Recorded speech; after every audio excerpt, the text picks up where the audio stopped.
Hey guys, Ben here from the Fibreglass Factory. So today I want to show you what we've done with this Haynes Hunter. So the customer brought this boat to us.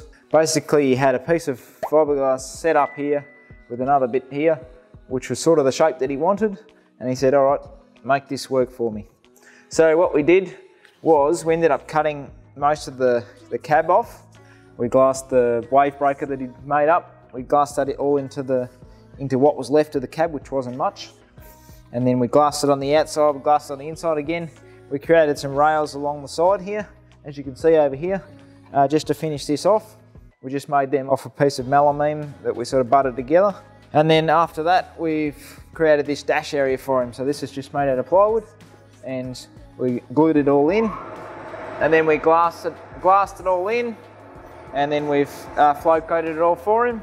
This is the stage at where it's at, and he's taking it on from here, where he's got plenty of paint preparation to do yet, but it's at the stage where it's ready just to give it a good sand back and some filler, and then he'll have some paint on this thing, and then he can put the boat back together. So she's a bit of a custom job. It's going to be a good thing once it's all finished. So thank you very much for watching.